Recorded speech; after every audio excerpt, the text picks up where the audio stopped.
Goofy didn't just stay the goofy sidekick in the corner. He grew up with almost a century of audiences getting redesigned, reanimated, and reintroduced to every new generation. So let's dive into 94 years of Goofy's evolution, from Dippy Dog to modern meme legend. Dippy Dog Goofy. Goofy's story starts in 1932's Mickey's Review, where he appears as Dippy Dog, a haggard, bearded old dog with glasses, a tall, tattered hat, vest, and no pants. He's drawn in rough rubber hose style, long limbs, simple shapes, and big, loose expressions. His job is pure background chaos. He laughs that now iconic "ah yuck" so loudly that he derails Mickey's performance, instantly marking him as a scene-stealing comic foil. In the Whoopee Party the same year, the design already shifts. Dippy looks younger, loses the beard and glasses, gains longer ears, a tail, shoes, and wider black teeth, all animated through wild party-themed gags as he joins Mickey's Barnyard Ensemble. As he keeps popping up in shorts like Mickey's Melodrama and Ye Olden Days, he starts wearing overalls and story costumes, and by Orphans' Benefit, 1934, he's treated as a regular alongside Mickey and a debuting Donald Duck. In 1935's On Ice, the animators push a key visual evolution. Goofy finally loses his tail, gets more stylized, droopy eyes, flesh-tone face, larger yellow shoes, and the basis of the modern outfit: pants, sweater, and the tall hat in real color. If a nameless old background extra can glow up this hard in just a few years, your cursor can absolutely stumble over that subscribe button before it trips on the way out. Squash and Stretch Era. By Moving Day in 1936, Disney has just overhauled Mickey with full squash and stretch animation, and Goofy is upgraded alongside him. The new approach gives Goofy believable weight, so his clumsiness suddenly feels physical.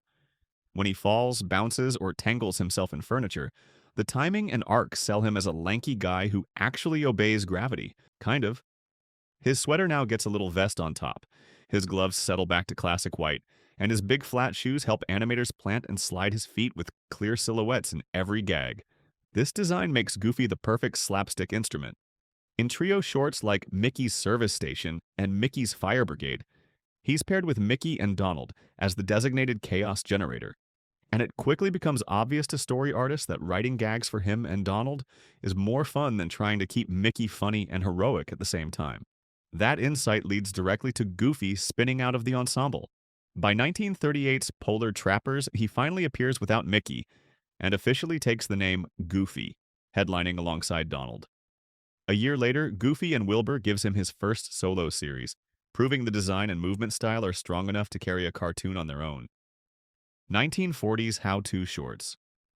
In the 1940s, Goofy becomes the face of one of Disney's most beloved formulas, the how-to shorts.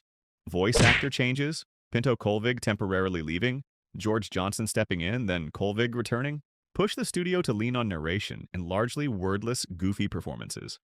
The structure is simple but brilliant. A calm narrator explains how to ski, play baseball, or drive, while Goofy, animated with increasingly precise timing, fails at every single step. Visually, this era refines him again. Animator Fred Moore's modernized style makes Goofy cuter, more human, and more expressive, with cleaner lines, softer forms, and more nuanced facial features. Animators even experiment with oddities like giving him 5 fingers or sometimes removing his ears, testing how far they can push design without losing the character. The staging of physical comedy becomes very sophisticated.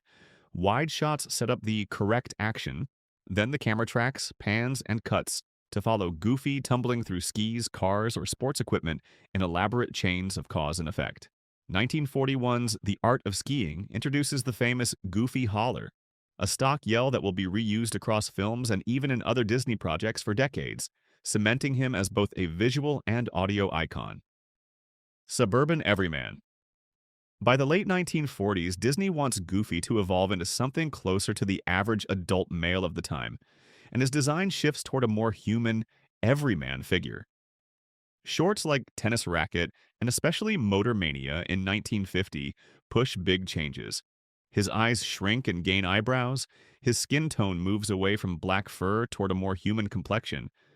Gloves sometimes disappear to reveal skin-colored hands, and his buck teeth are tightened and later reintroduced in a more refined way.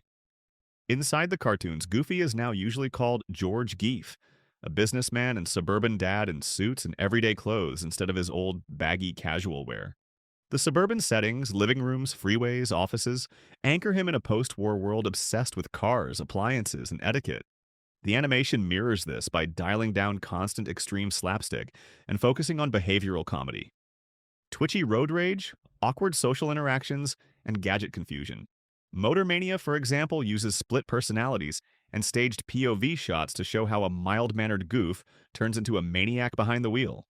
In 1951, the studio even reveals he has a wife and son, both designed to look more human, underscoring Walt Disney's push to humanize Goofy beyond a simple gag machine. Decline and return. After close to 20 Everyman shorts, audiences begin to tire of George Geef, and Goofy's standalone series winds down.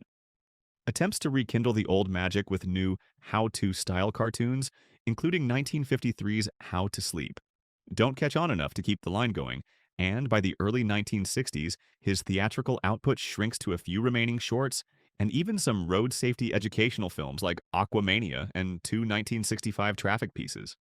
Budget realities and shifting tastes push Disney toward television and other priorities. Following Walt Disney's death in 1966 and voice actor Pinto Colvig's death in 1967, Goofy quietly retires from new material for a while.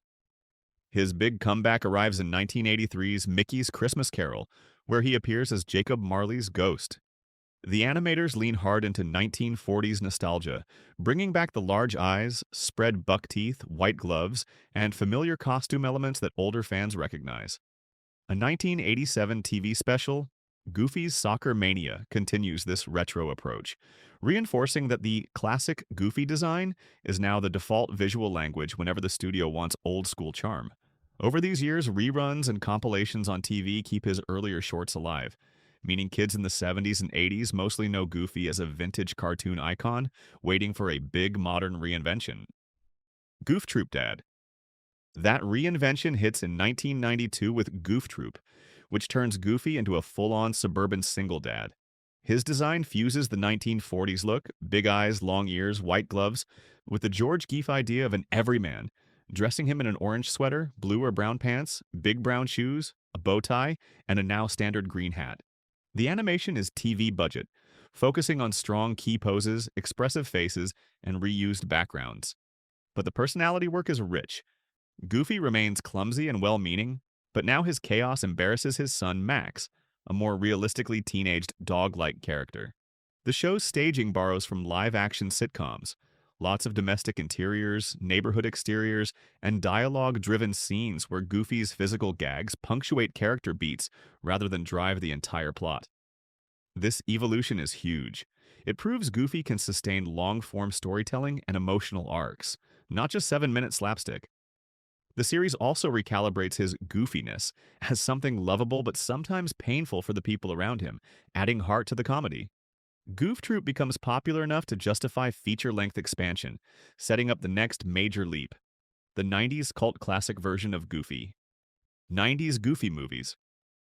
A Goofy movie, 1995, and an extremely Goofy movie, a 2000, push Goofy into full feature film territory while still rooted in the Goof Troop continuity. Visually, the films blend his 1940s styling, large expressive eyes, vest-like layers, and elongated limbs, with slicker 90s animation, cleaner outlines, richer color palettes, and dynamic camera work during musical numbers and road trip sequences. His wardrobe updates subtly to fit the decade, but keeps the iconic orange-blue balance.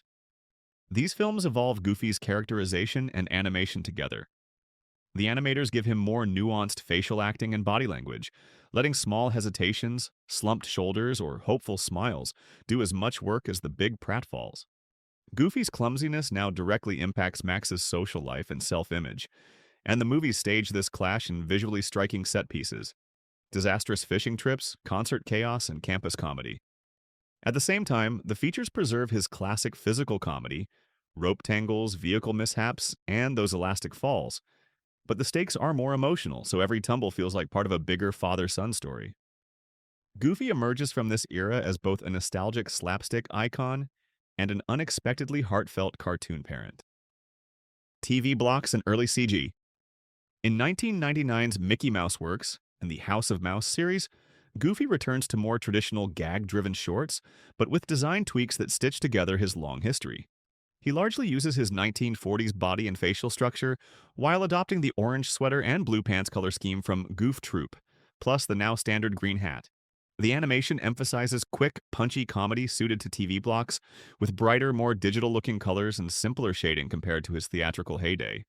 2004's Mickey's Twice Upon a Christmas and the Mickey Mouse Clubhouse series mark Goofy's transition into full CGI. His 3D model translates his lanky proportions and floppy ears into a form that can move smoothly in 3 dimensions, with simple textures and clean, toy-like surfaces aimed at younger audiences. The animation engine favors broad, readable gestures and consistent poses over super complex physical gags, but Goofy's personality survives intact. Same laugh, same well-meaning disasters, now rendered in polygons. Around the same time, the theatrical short How to Hook Up Your Home Theater, a hybrid everyman goof, brings him back to hand-drawn form one more time, cleverly updating the how-to format for modern tech while using a design built on his classic look. Stylized modern Goofy. In the 2010s, Disney launches a new series of Mickey Mouse shorts, often called the Paul Rudish series. And Goofy gets one of his boldest redesigns yet. The style deliberately echoes early 1930s cartoons. Thin, straggly body, well-fitted vest, smaller shoes, and a reintroduced tail, all drawn with looser, sketchier lines and wilder expressions. At the same time, he keeps modern iconography like the green hat and tall stature, creating a fusion of Dippy Dog energy with 21st century comedic timing. The animation in these shorts is hyper-expressive and often surreal, pushing Goofy's body into extreme distortions, squash and stretch beyond even the 1940s, and fast, snappy posing that fits contemporary kids' TV pacing and internet humor. Backgrounds can flip from simple graphic shapes to dense, painterly chaos, and Goofy's role swings between clueless neighbor, horror-adjacent weirdo, and lovable disaster. This version underlines the core truth of his evolution. Technology, design trends, and formats keep changing, but audiences still respond to that same optimistic idiot who tries his best and fails spectacularly. Goofy, at 94, from 1932 to today, Goofy has changed visually close to 20 times, shifting clothes, body proportions, eye shapes, color schemes, and even species red, as Disney nudged him from background oddball to theatrical star, suburban dad, CG preschool buddy, and stylized throwback. His animation journey tracks the entire history of mainstream American cartoons. Rubber hose experiments, golden age squash and stretch, mid-century limited animation, TV sitcom staging, hand-drawn features, CG pipelines, and internet-era hyper-stylization, all filtered through one endlessly breakable character. Yet certain elements never leave. The laugh, the big hat, the long ears, the tendency to trip over his own feet and get back up smiling. That's why Goofy now lives everywhere at once. Classic shorts on streaming, 90s movies and nostalgia marathons, CG and preschool shows, stylized designs and new shorts, plus countless memes and clips online. Watching his 94-year evolution is like flipping through the history of animation itself with one clumsy, lovable goof leading the tour.